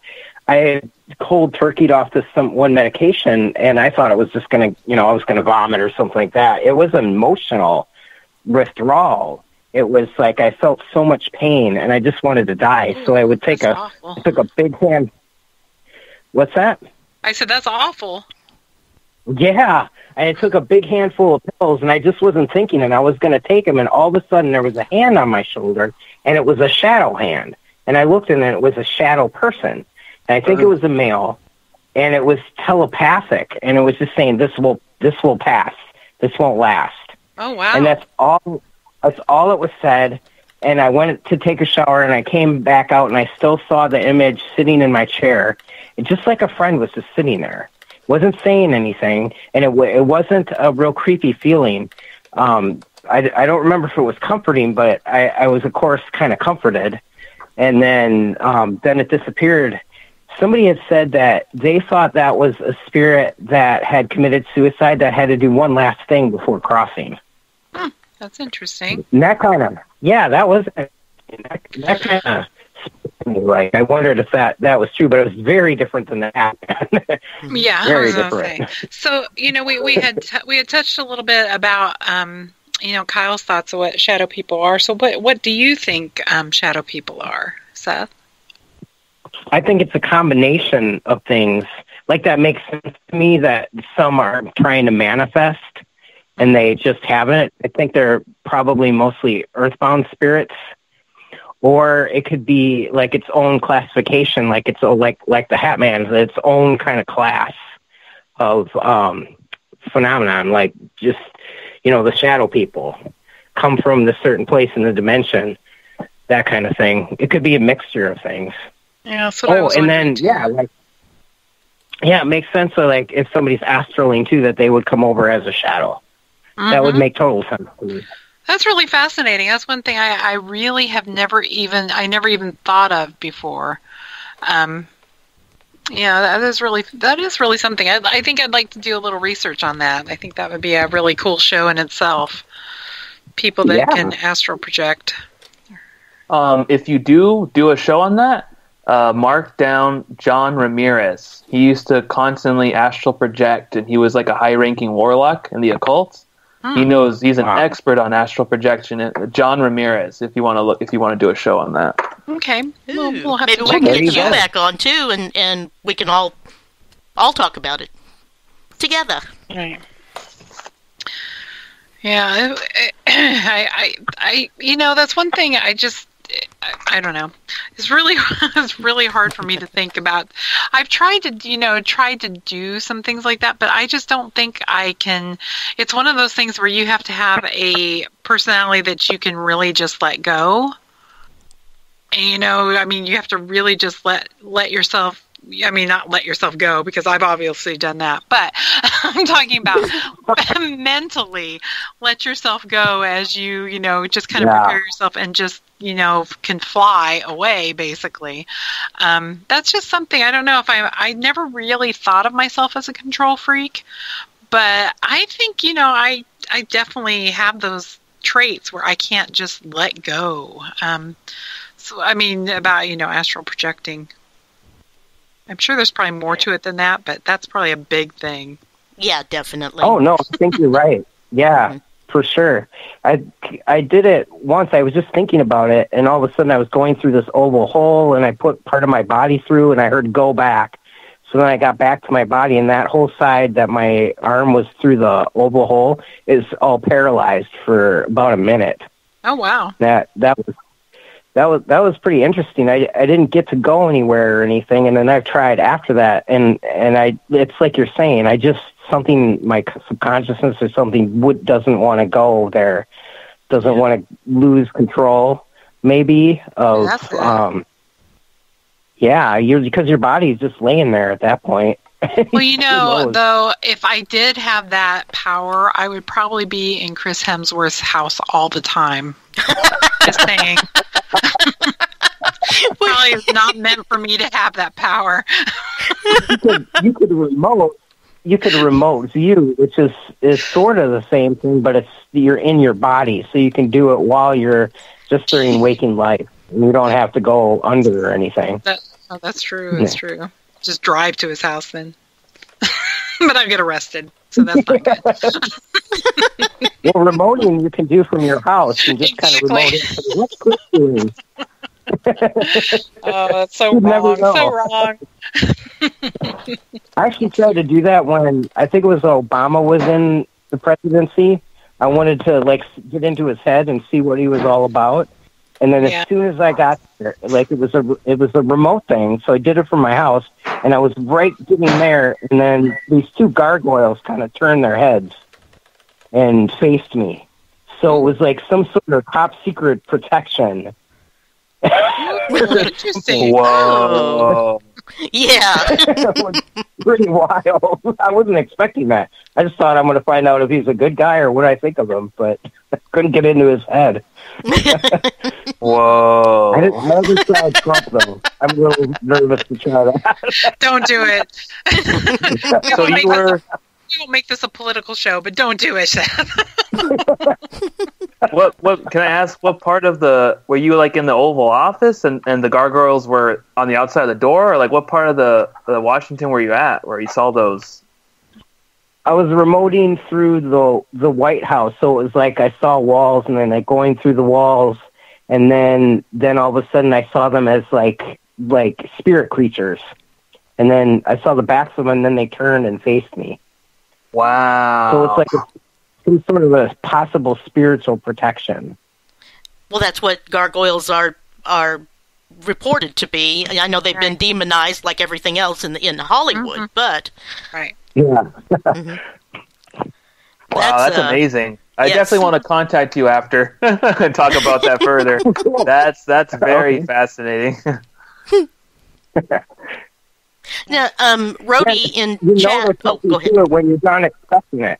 I was just saying, there's something to it when you're doing these things, these experiments or experiences, and these things that happen, like you're not even thinking about it, like the Hat Man or the ones with the hood. And, you show up at a case and all of a sudden they're there. And you're not even thinking about them. It's just interesting how that happens. Right. To me, I know that. To me, I could say that that's my personal real experience then. Because it was nothing that was triggered then in a thought in my imagination. It was just like, bam. It was there. Right. Yeah. Not even thinking about it. When people say that, oh, you probably just imagined the whole thing. It's like, well, you think I imagine it if I was actually thinking about it. Yeah. And then it came true. Yeah. That's interesting. Yeah. That's fascinating. It almost, and I know this is, I don't know about, but the disregarding spell that it's in one of my favorite fantasy books. They're always doing this disregarding spell, so you just look away. You don't even see it until, bam, it's right there in front of you. Mm-hmm. Oh, yeah, exactly. Mm-hmm. But in the chat, Kyle, Rhodey was asking, she came in a little bit late, and asking if we could explain the difference between Hat Man and regular shadow people. Oh, yeah, so the Hat Man has a hat, and the shadow people don't have a hat. No, I'm just kidding. Yeah, the Hat Man's more... Yeah. The Hat Man's more... He gives a vibe of being intimidating and wants to hurt you, or like what Seth said, a creepy vibe. And the shadow people, they can give a creepy vibe here and there, but they kind of don't want their presence to be known as much as the Hat Man is more like he wants you to know he's there. That's like the main difference. And he also likes to hurt people or cuss at them or freak them out, basically. Instill that fear, yeah, just... Rawr. And he kind of radiates that he's in charge, too. It sounds like from a lot of those that he... Right, that commanding... personality. Presence, yeah. Mm-hmm. So, but, Kyle, what was like? I have to ask. What was like your? I mean, I would say favorite part of making your documentary. What was one of the most memorable, or maybe favorite part of the documentary that you did? Maybe a behind the scenes thing. It was probably filmmaking. I always enjoy filmmaking. It's very fun to interact with other fellow artists, because I hired a camera guy, a director of photography to make it give it a certain look. The women that did the makeup did a phenomenal job, and they also work in Hollywood as well. The actors also work in Hollywood, so it was really cool that everyone kind of believed in the project and wanted to make something that was scary but also informative. So that was probably my favorite part, the filmmaking part. That was cool, but you did a great job, yeah. Like I said, I actually thought a lot of your reenactments was animation at first, because I was just like, wow, that's really good animation. It looks really good. I like the shadowing and the colors, and everything, and gave that really creepy vibe. And I thought, wait a minute, I don't think that is animation. I think you did a really good job with that. It's like, especially the editing, everything. It was like really good. So I was like, ooh. And the part where the one story where he's coming up the stairs and you could hear the creak of the steps, and you could see him making his way up, and the hat barely appears, and that was genius. That was creep genius right there. Yeah, that was really good. Mm-hmm. I did like that part. Yep. Yeah, thank you. Yeah, that was one of the stories. When I heard that guy, I was like, oh, that's creepy. I mean, that's just like the creep factor right there. Like, it's one thing to like be attacked by it, but when it's slowly creeping up trying to scare you, sometimes that's a little more scarier than the bang, Yeah, exactly. But Well, Seth, or June, either, or even Kyle, because I don't know exactly what all you've done in your paranormal background, but Rhodey's asking, what has been your most interesting, scary, memorable place that you've investigated, and what were the circumstances? Go ahead, Seth. I'll have to think about that one. Okay. I can't really say that fear is too much of a factor when you're doing it, because we're there to do a resolve, so it's like a different mind state. So anything as creepy as it is, fear could be there, but it's pushed way down so that it's not at the forefront, if that makes sense, because we're there to do a job. Sure. So to get, whatever it is out or to resolve it. So my mind state, I guess the scariest thing was when it was at my own house, when I moved in with my girlfriend and she had something there, and I think there was like 3 of them. And if there is such thing as demons, those were it. It was psychological haunting. It would, voices would come over the radio, and the radio wasn't on, it was unplugged. Somebody said, say, I bathe this house in the blood of Christ. And I tried that, and I heard, ha, ha, ha. Just like that. Nice. Marbles were dropping and rolling. There was a lot of stuff that was going on, scratching, not scratching the people, but scratching the walls, which people were explaining away as wild animals, but we knew there wasn't any, and there was so many different things going on. So, and then to change, and into the mode of trying to get rid of the stuff, that was a little hard because I was vulnerable at that point, living there. Right. So that was hard. So I don't want to say that I'm scared, but there was fear there, definitely. It's some of those entities, even if you don't have it, it'll find it in you and it'll like pull it out. And so that you feel it, or it's your body too. I think it's just going like, well, I don't know what to think. I'm seeing this, but this is happening, and so your mind is trying to figure it out, and it can't. So fear appears. Oh, hello, right, right. We always fear what we don't know. Yeah. Yeah, exactly. But you work around it when you're. Yeah, exactly. Yeah. I was going to say, even, I can say that I want to say that for normal people. A lot of people fear, what they don't know. We have a lot of cases that you go over to their house and they're just like, I just want to go, and it's just so scary, blah, blah, blah. And, and it's like, it hasn't hurt anybody. It seems like it's wanting to contact you.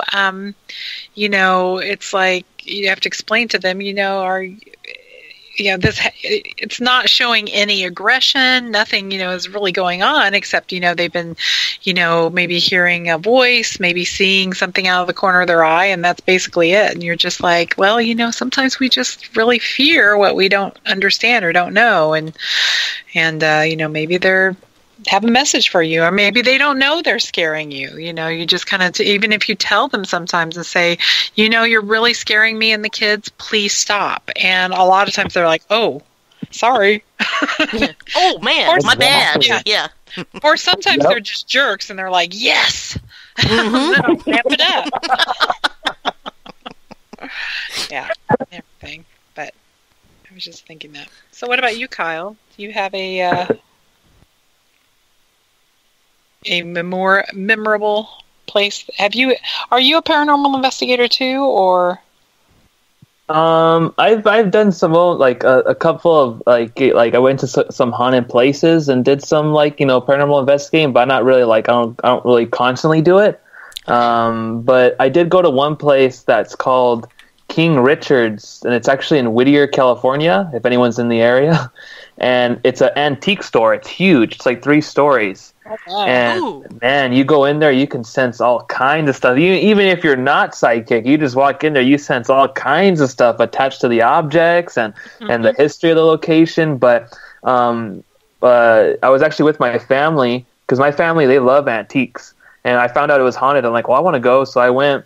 And I've been there several times after that. But when I first went, my mom, she's kind of psychic, and we went to the basement part, and she felt like total anxiety and fear, and she felt like she was being choked or losing her breath and felt pressure on her chest, right?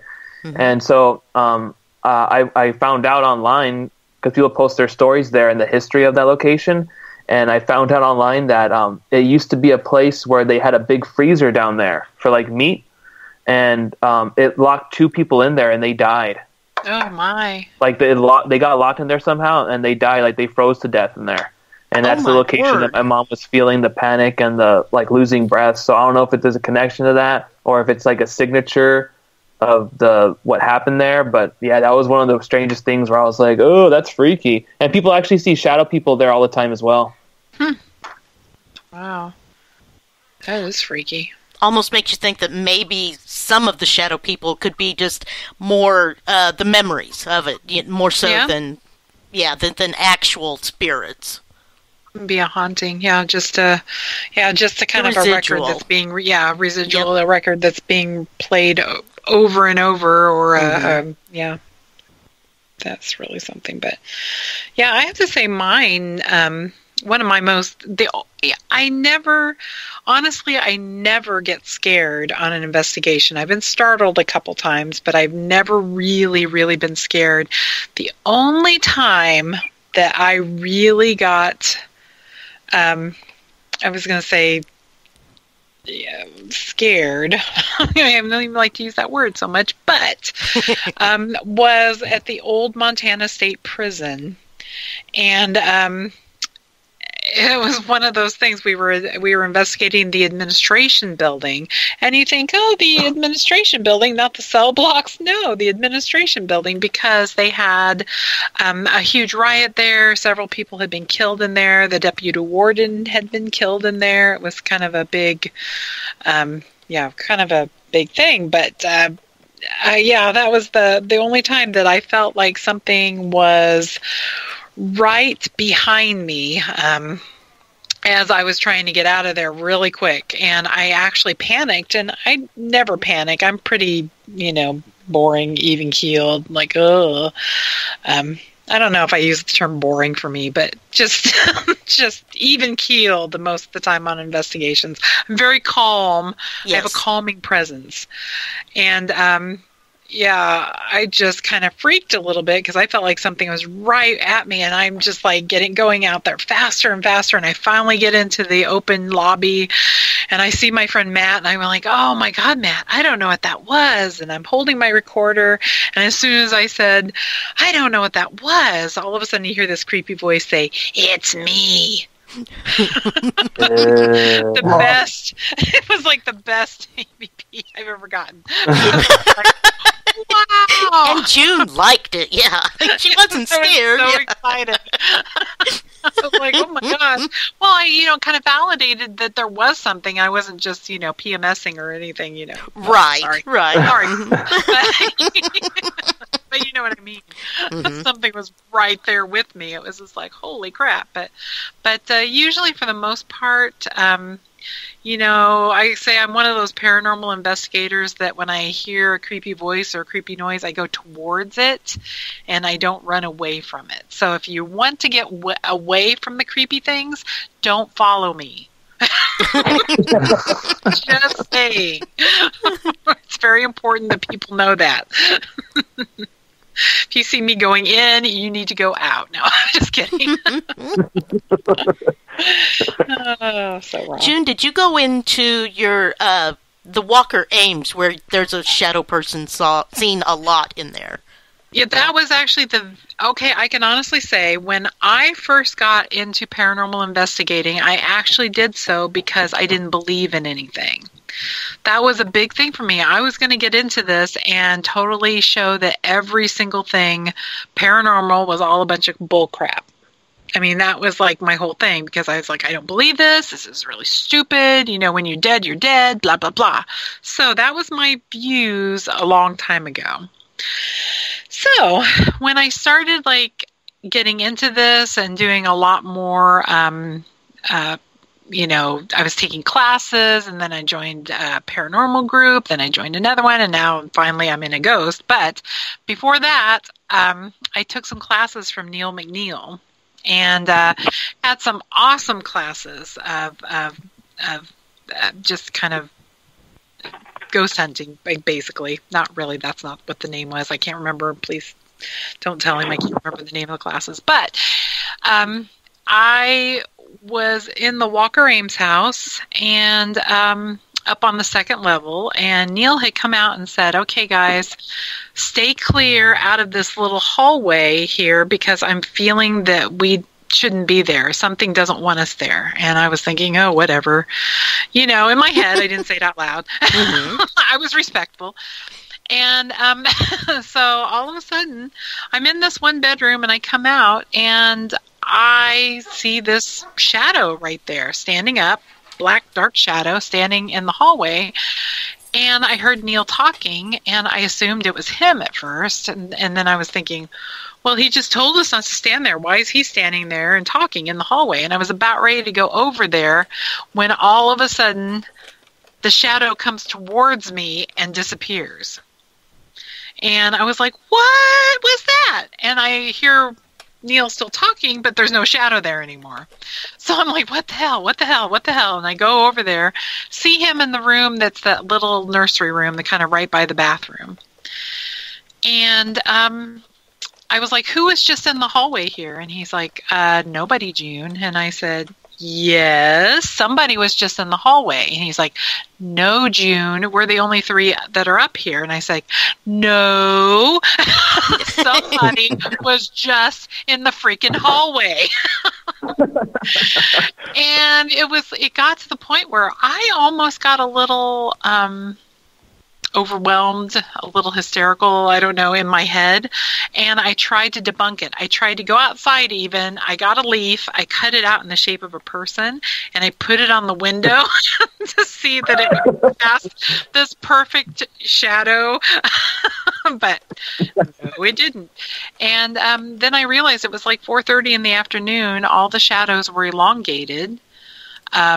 And that shadow was standing straight up and down. It was dark black and very defined. And the shadow was a little short, squat, balding kind of guy when I started thinking about it.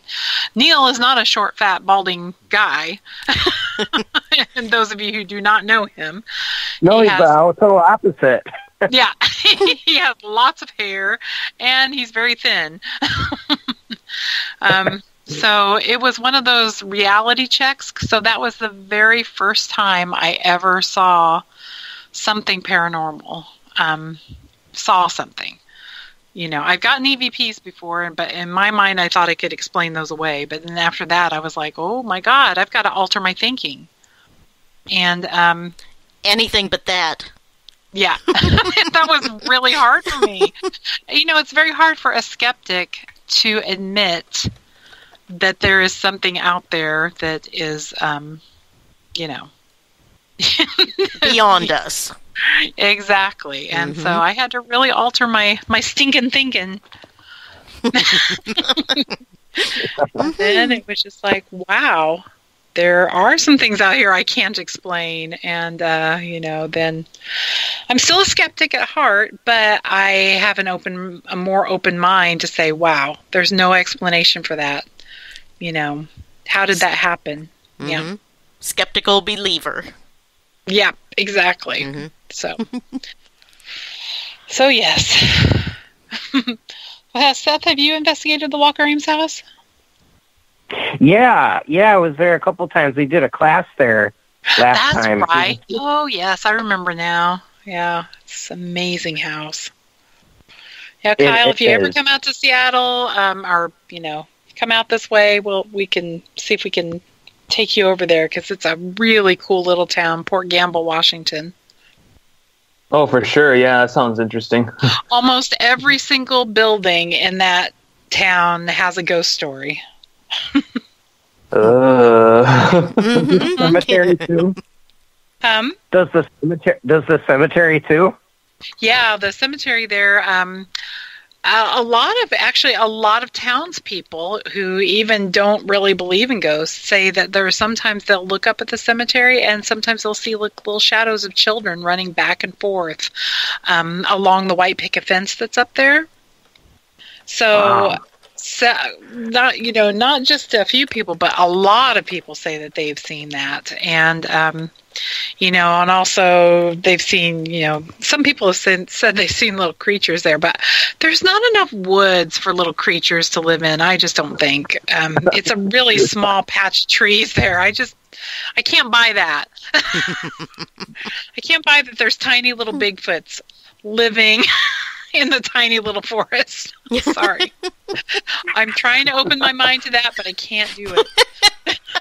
I'm sorry. Mini-me's, yeah. little mini-me's. Little mini big feet. I'm Mini gonna try to work on that. Mini the feet. mini feet. There we go, yeah. Oh, God. Rhodey is in the chat room is asking, do you have an opinion on aliens? A lot of people in the paranormal have been talking about them, and I know that they are tied back into the Jinn and Black-Eyed Children and Men in Black and Hat-Man. Yeah, Mm-hmm. they think have alien ties, I guess you basically would say. Either one of you? Kyle, Seth, are you still live? I'm hoping Kyle will take this one. I believe that when we talk about aliens, I just believe that it means something not of this world, whether it's coming from another planet or from another dimension, from interdimensional. And I believe that they're just interdimensional entities, and that our culture has really genreized, if you could say, or put things in, compartmentalize things to the point where we kind of view things as like a movie, kind of, or kind of like, oh, well, that's an alien. Well, if it has almond-shaped eyes and it's short and green, it's an alien. You know what I mean? Mm-hmm. But we really don't know what we're dealing with. You know what I mean? That's true. If those movies weren't really out or in pop culture didn't really have, we really don't know what that really is. Do you know what I mean? So I really do believe that when you talk about aliens, I believe that the Hat Man, shadow people, that these things are kind of aliens in itself. I mean, the Hat Man comes from somewhere else. These shadow people come from something else. So it just depends what verbiage you're using, really. That's my opinion, though. Mm-hmm. That's, I think it could be very possible, because we don't know what they're... a lot of people think Bigfoot is actually part of the interdimensional being, and that's why we've never been able to get a really good, picture of him. Wasn't Rosemary Guiley too talking about that there's a correlation between experiencers, abductees, and the Hat Man? I thought that was in there. Oh, I remember something about that too. Yeah, that's definitely in the film, and in her books as well. That's why I wanted to interview her specifically, because she really does make good connections, and she's with that type of thing. But yeah, no, there is connections with in her investigations and in her reports, she developed this database for people to submit stories of shadow people, and also she interviewed people about shadow people, and she entered them in this database that she created. And what she found is that people who have claimed to have been abducted by aliens, they either saw shadow people preceding their abduction experience or following their abduction experience, and it was almost as if these shadow people were checking in on the progress of the abduction and how it affected the person, the individual. So that was kind of like, kind of interesting. That was kind of freaky. And then if you actually do study ufology, the people like in the 80s and 70s, if you were to talk about shadow people, they would say right away, they'll go, oh, that's more alien related than demon related. Oh, so really? I guess I never thought. Oh. Yeah, so that's kind of strange that it's kind of, because sleep paralysis kind of... Hello? What is that? I don't know. We're talking about alien shadow people, and all of a sudden we get weird noises, weird things. Yes, Where's it that is. come from? That's interesting. What was it? I don't know. What's happening? It's not outside of my headphones. That's funny. Sorry.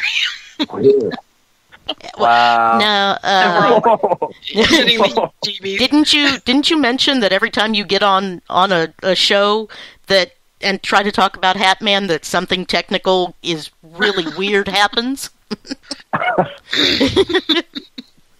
I know that happens to Rosemary Ellen Guiley a lot. She would be interviewed on podcasts, and there would be strange noises, like tweaky sounds, like you're hearing now, stuff like that.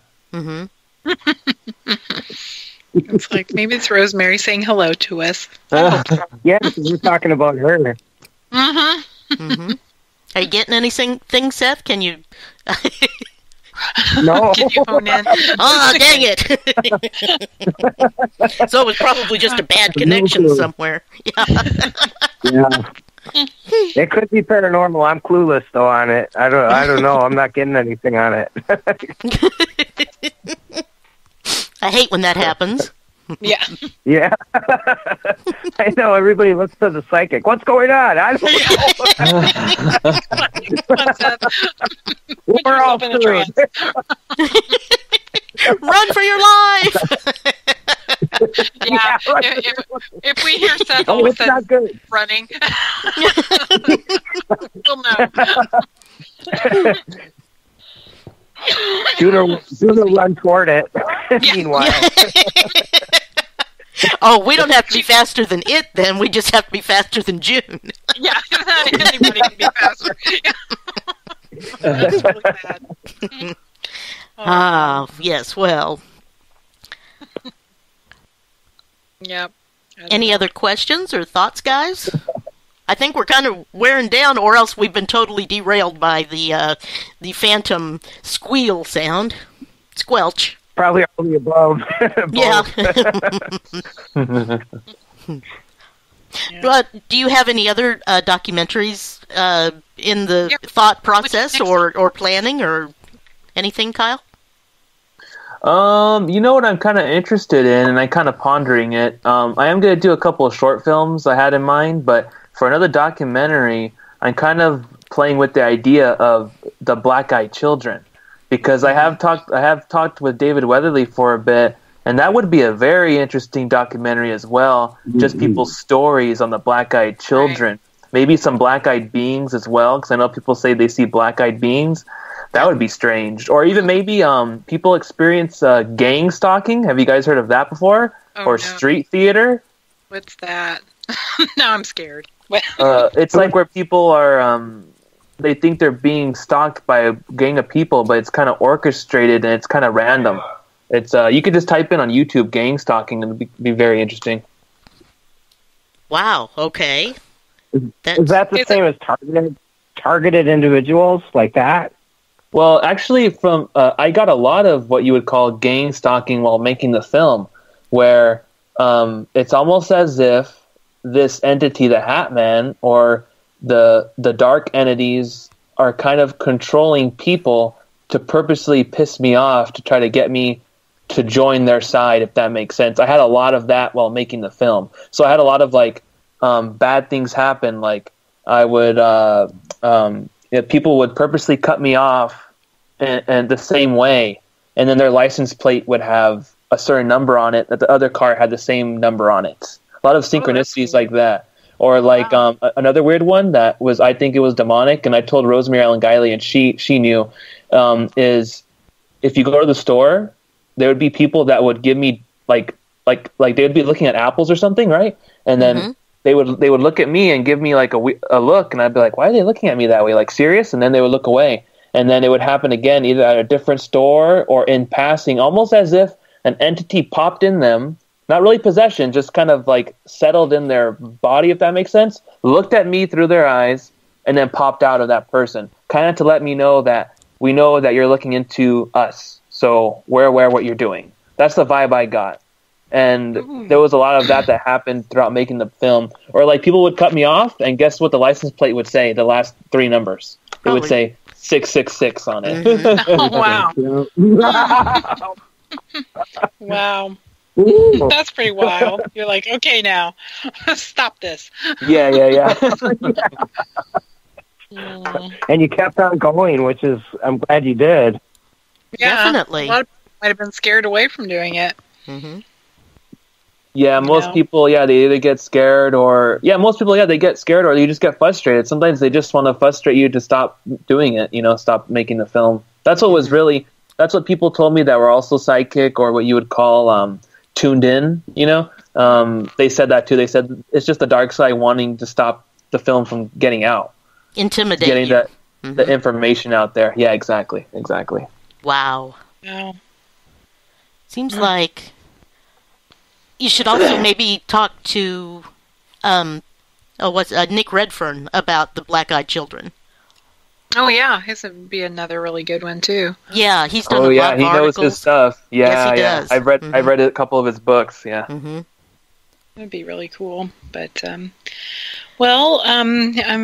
and Kyle Kyle, if you want to start, how can people get a hold of you if they want to ask you questions or find out more about you? Yeah, so if they want to share their Hatman story, or they want some advice or just connect, they could email me at hatmandocumentary@outlook.com. They can also just type in the Hatman documentary on Facebook and it'll pop up. I also have a group on there that's called the Hatman Real Stories. People that share their stories with each other and they bounce ideas off each other. There's a group on there. And also, I'm also on Facebook, but my Facebook name is Kyle J. Facebook was doing something weird in the past that you had to put your name. I don't know, something happened, but basically it's Kyle J if they want to get a hold of me. But and basically the film's on Vimeo on demand. It's on Amazon DVD and Blu-ray, and it's also going to be available for streaming on Amazon Prime Video in about a week. Oh, good. I kept thinking it was supposed to be, and I didn't see it, and I kept going, oh, man! Yeah, they're experiencing a delay, I guess. I keep getting emails from Amazon that they're experiencing a delay with all the orders. Not orders, just business stuff. They're having problems with that part of their company. Ah, mm-hmm. Yeah. I think their books are also, the Kindle processes are slowed down right now, too, so... Yeah, but I do have to say that people have to type in the full title. So the full title of my documentary is The Hatman, Documented Cases of Pure Evil. If you just type in The Hatman, you're going to get a whole bunch of YouTube videos and podcasts and stuff, so yeah. Or Hatman and then Kyle J. Yeah. Yeah. That works. I think that's how I did it. Oh, sorry, go ahead. Oh, that's all right. You can finish your thought. Oh, no, that's how I looked it up a few different times. Well, Seth, what about you? I'm searchable on Google, just Seth Michael, Psychic Advisor, or Psychic Medium, I should come up, and Facebook on Facebook. And then if you want to check out our documentary or see the trailer, it's allaroundthefilm.com. And then there's streaming available, download, or you can get a DVD, which we have signed copies or we have just regular copies. Yeah, and it's a really good documentary as well. Nice. Thank you. Very nice. But okay. Alrighty. Well, I appreciate you having us on. Yeah, that was really cool. I really enjoyed that. Thank you. Yeah. Very thanks for reaching out. Thanks for reaching out and sharing all of this with us. It's been great. But and I hope no one sees. I hope no one gets a sighting. Yeah, exactly. No doubt. Everybody listen to us. Everybody listen to this. Hopefully, you will be Hatman free. But yes. If you aren't, please contact Kyle and let him know. Immediately. If not sooner, yes. But let's see. This Sunday, I believe on Wendy's Magical Studies, I've got a draconian witch going to talk about his path, and an eclectic witch going to talk about her path. So catch us on that. I don't have any events or anything up yet, so check out our Facebook page at Mystic Moon Cafe, or our website, which we do spend a lot of time and try to make it look decent, and that's just www.mysticmooncafe.com. And next Wednesday, we haven't quite decided on what we're going to do yet, but we'll have something good, undoubtedly. Yes, we're going to have something fun. Cool. Well, thanks again, Very guys, cool. and have a wonderful, safe rest of your week. Everything. So, All Thank right. you. You too. Thank you. Jen. as I start coughing now. June, are you doing speaking engagements? How's that going? Oh, God. Oh, yeah. Come on, June, spill it. Well, I have my first speaking engagement is October 3rd, and I still haven't finished my presentation, so that's how it's going. I'm freaking out a lot right now. So after I get off of the call tonight, I'm going to be working feverishly to hopefully almost finish it. So, like, please let me finish it. I want somebody to look it over too first before I do it. So it's like one of those things where it's like, I got to finish it. Well, I can at least look at it. I mean, yeah. That's true. That's true. How many slides do you have? Do you have a lot? Do you have a lot of Yes. slides? I do have a lot of slides. So Cool. I think I went overboard. Uh-oh. That's my problem. But There's something wrong with that. our friends from Preston Castle are going to be up this weekend, so they're going to be up in Seattle. So Anna and Ryan and Russell and Tim, and they're all going to be up visiting us from Sacramento this weekend. So we're going to be taking them to lots of haunted locations really quickly. Or June gets grounded and stays home and finishes her Yes, presentation. which I can't. But I hope I'm finishing it by then. So that's my goal. Finish it by Friday night. Mm-hmm. So You can do it. I know I can. Maybe get Kyle's take on it. He might be able to offer some cinematic type of hints and suggestions. That's okay. I just want to get my PowerPoint done. I'll add the cinematography later. Oh, okay. No, but thank you guys so much. And you have a wonderful rest of the week. And Wendy, what are you going to take us out with? We'll listen to The Mystic by Adam Jensen. And everybody, thank you for listening and chatting, and we will catch you on the next show. Have a good one. Yay. Yeah.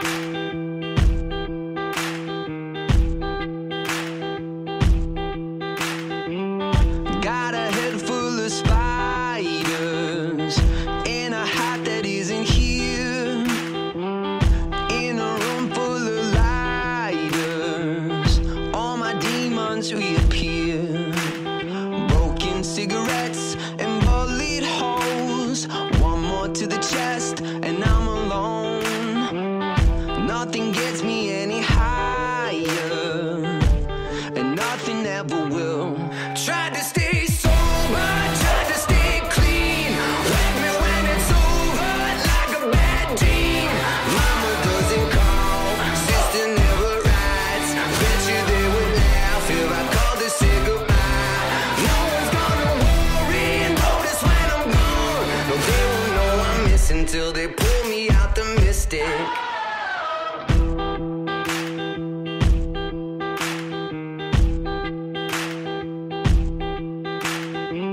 I bet nobody can remember what color eyes are on my face. I'm a freak, I'm a pretender.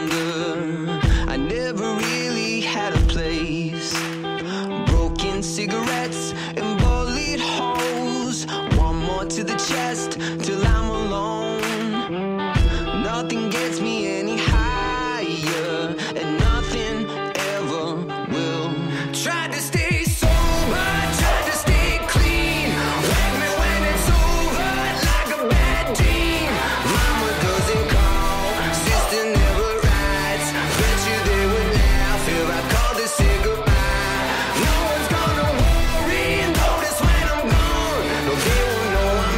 until they pull me out the mystic.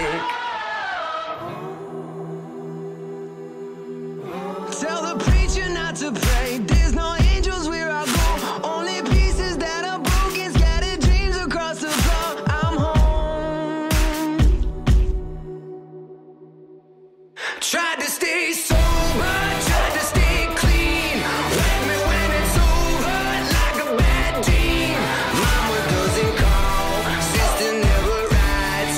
Bet you they would laugh if I called to say goodbye. No one's gonna worry and notice when I'm gone. No, they won't know I'm missing till they pull me out the mystic. Tried to stay sober, tried to stay clean. Wake me when it's over, like a bad dream. Mama doesn't call, sister never writes. Bet you they would laugh if I called to say goodbye. No one's gonna worry and notice when I'm gone. No, they won't know I'm missing till they pull me out the mystic.